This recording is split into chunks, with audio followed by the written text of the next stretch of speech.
ये उस तूफान की दास्तान है जिसने हिंदुस्तान की नींव को हिलाकर रख दिया। इस औरत को लेकर एक ऐसा फैसला हुआ जिसने सियासत के तख्त को पलट दिया, मंदिर का ताला खुलवा दिया, इस मुल्क को दो धड़ों में बांट दिया। ये कहानी शाहबानों की है, ये कहानी भारत की है।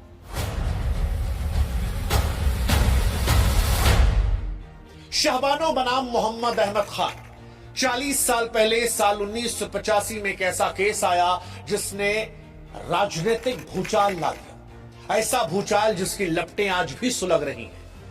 वो ताला खुलना, वो दंगे होना, वो वोटों का सफाया होना, सब कुछ उस एक औरत की पुकार की वजह से। हिंदुस्तान में बंबई दंगों से लेकर गुजरात दंगों तक, दाऊद इब्राहिम से लेकर नेताओं की सियासत तक, सब कुछ उस औरत की पुकार की देन रहा। इंदौर की वो 62 साल की विधवा जो 5 बच्चों की मां रही, शाहबानो, उसकी आंसुओं से भरी आंखें उम्मीद भरे दिल के साथ जब वो देश की सर्वोच्च अदालत में अपने हक की गुहार लगाने पहुंची, तब इस देश को नहीं पता था कि इस देश का भविष्य कैसे उस एक केस की वजह से बदल जाएगा। 7 नवंबर 2025 को एक फिल्म आने वाली है जिसका नाम है हक। यामी गौतम इमरान हाशमी उस दौर को फिर से जिंदा करने जा रहे हैं।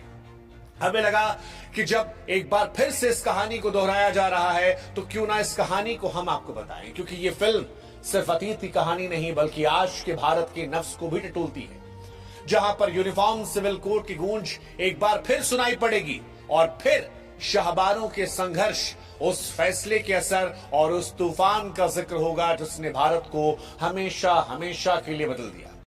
शाहबानों का जन्म साल 1916 को मध्य प्रदेश के इंदौर शहर में हुआ।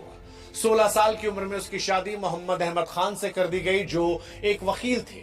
शाहबानों ने अपनी जिंदगी अपने पति और 5 बच्चों की परवरिश में गुजार दी, लेकिन 1975 में 59 साल की उम्र में उनकी जिंदगी उस वक्त उजड़ गई जब उनके पति ने उन्हें तलाक दे दिया। मोहम्मद अहमद खान ने दूसरी शादी कर ली। शाहबानों को उनके घर से बेदखल कर दिया गया। 5 बच्चों की मां बिना किसी आर्थिक सहारे के सड़क पर आ गई थी। उस दौर में मुस्लिम पर्सनल लॉ के तहत तलाकशुदा महिलाओं को सिर्फ इद्दत की अवधि यानी 3 महीने तक का गुजारा भत्ता मिलता था। मोहम्मद अहमद खान ने शाहबानों को 200 रुपए महीने का गुजारा भत्ता देना शुरू किया, लेकिन साल 1978 में वो भी बंद कर दिया। शाहबानों जो अब 62 साल की हो चुकी थी, अपने और अपने बच्चों की जीविका के लिए कोई रास्ता न देखकर इंदौर की मजिस्ट्रेट कोर्ट में गुजारा भत्ता मांगने का केस दायर कर दिया।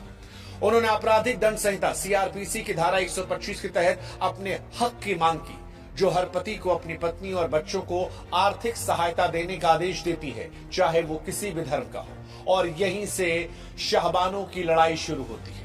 शाहबानों केस इंदौर की निचली अदालत से शुरू हुआ और धीरे धीरे ऊपरी अदालतों तक पहुंच गया। साल 1989 में मजिस्ट्रेट कोर्ट ने उनके पक्ष में फैसला सुनाया और मोहम्मद अहमद खान को 25 रुपए महीने का गुजारा भत्ता देने का आदेश दिया, लेकिन ये राशि इतनी कम थी कि उससे शाहबानों गुजारा मुश्किल था। इस फैसले को उन्होंने चुनौती दी और मध्य प्रदेश हाईकोर्ट ने साल 1990 में गुजारा भत्ता बढ़ाकर लगभग 180 रुपए कर दिया। मोहम्मद अहमद खान ने इस फैसले को फिर सुप्रीम कोर्ट में चुनौती दी।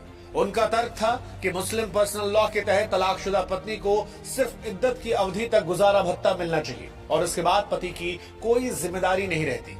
अब ये मामला सिर्फ शाहबानों और उनके पति का नहीं था, ये धर्म, कानून और संविधान के टकराव का प्रतीक बन गया था। फिर आई वो तारीख जिस दिन सुप्रीम कोर्ट का ऐतिहासिक फैसला हुआ।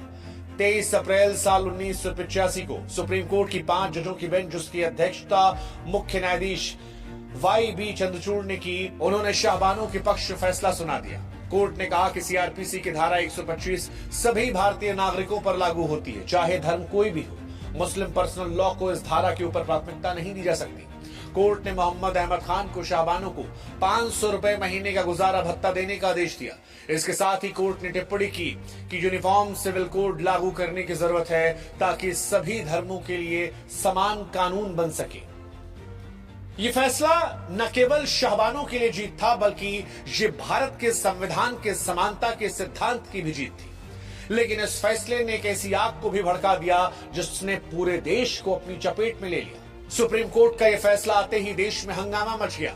मुस्लिम कट्टरपंथी संगठनों और नेताओं ने इससे इस्लाम के खिलाफ करार दिया all India Muslim personal law board ने कहा कि यह फैसला शरीयत में दखल देता है। देश भर में प्रदर्शन शुरू हो गए। इस्लाम खतरे में है का नारा गूंजने लगा। दूसरी तरफ हिंदू संगठनों ने इस फैसले को समानता की जीत के तौर पर देखना शुरू किया और इसे यूनिफॉर्म सिविल कोड की दिशा में पहला बड़ा कदम बताया। उस समय देश में राजीव गांधी की सरकार थी, जिन्होंने 1984 के चुनाव में भारी बहुमत से जीत हासिल की थी, लेकिन शाहबानो केस ने उनकी सरकार को मुश्किल में डाल दिया। मुस्लिम समुदाय के बड़े वर्ग का गुस्सा और वोट बैंक खिसकने का डर कांग्रेस को सताने लगा। राजीव गांधी ने इस दबाव में आकर एक ऐसा कदम उठाया जिसने उनकी सरकार और कांग्रेस की साख को हमेशा के लिए दागदार कर दिया। साल 1986 में कांग्रेस सरकार ने संसद में मुस्लिम महिला अधिनियम पारित किया। इस कानून में सुप्रीम कोर्ट के फैसले को पलट दिया गया और कहा गया कि तलाकशुदा मुस्लिम महिलाओं को सिर्फ इद्दत की अवधि तक ही गुजारा भत्ता मिलेगा। इसके बाद उनकी जिम्मेदारी उनके परिवार या फिर वक्फ बोर्ड की होगी। इस कानून को ही शाहबानो फैसले का उलटफेर माना गया। इस कदम ने न केवल शाहबानो के हक को छीन लिया, बल्कि ये साबित कर दिया कि धर्म आधारित वोट बैंक की सियासत संविधान के ऊपर हावी हो सकती है। लेकिन इस फैसले की कहानी सिर्फ यहीं तक नहीं थी और इसका असर भी सिर्फ यहीं तक नहीं था। कांग्रेस के इस कदम को हिंदू संगठनों ने मुस्लिम तुष्टीकरण के तौर पर देखना शुरू कर दिया। उस दौर में विश्व हिंदू परिषद और राष्ट्रीय स्वयंसेवक संघ यानी आरएसएस ने इसे हिंदुओं के साथ अन्याय बताया। इस गुस्से ने अयोध्या में राम मंदिर आंदोलन को हवा दी और साल 1986 में ही बाबरी मस्जिद का ताला खोलने का आदेश आ गया, जिसमें कई लोगों ने माना कि शाहबानो मामले में मुस्लिम समुदाय को खुश करने के बाद अब उस दौर की राजीव गांधी सरकार ने हिंदुओं को खुश करने के लिए ये कदम उठाया है। और आज भी उस फैसले को लेकर कई लोग ये चर्चा करते हैं कि अगर उस दौर में ये ताला ना खुला होता तो क्या आज भव्य राम मंदिर होता, क्या देश में दंगे होते, क्या इस देश में हिंदू मुस्लिम की सियासत उस चरम तक पहुंचती जितनी चरम पर शाहबानो की इसी बात पहुंची। खैर, राम मंदिर आंदोलन ने धीरे धीरे जोर पकड़ा। साल 1992 में बाबरी मस्जिद का ढहना और उसके बाद हुए दंगों ने इसे चरम पर पहुंचा दिया। हजारों लोग मारे गए। देश में सांप्रदायिक तनाव चरम तक पहुंच गया। शाहबानो केस जो शुरू में एक औरत के हक की लड़ाई थी, अब हिंदुस्तान में हिंदू मुस्लिम टकराव का प्रतीक बन चुका था। शाहबानो केस और उसके बाद के घटनाक्रम ने कांग्रेस की सियासी जमीन को भी खोखला कर दिया। और आपको जानकर हैरानी होगी कि 90 के दशक के बाद से ही कांग्रेस का कोई भी व्यक्ति, ना यूपी ना बिहार, आज तक मुख्यमंत्री नहीं बन पाया। शाहबानो का असर ये था।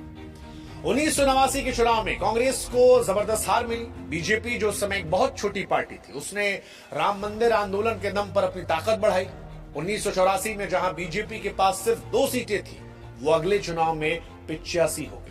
शाहबानो केस अप्रत्यक्ष तौर पर बीजेपी के उदय का एक बहुत बड़ा कारण बना। वैसे शाहबानो केस सिर्फ एक औरत की जंग नहीं थी, यह संविधान, धर्म और समानता के सवालों का टकराव था। सुप्रीम कोर्ट के फैसले ने यूनिफॉर्म सिविल कोड की जरूरत को रेखांकित किया था, लेकिन साल 1986 के कानून ने उस दिशा में कदम बढ़ाने की बजाय पीछे हटने का रास्ता चुना। आज 40 साल बाद एक बार फिर देश में यूसीसी की बात जोर पकड़ रही है। बीजेपी ने इसे अपने एजेंडे में शामिल किया है।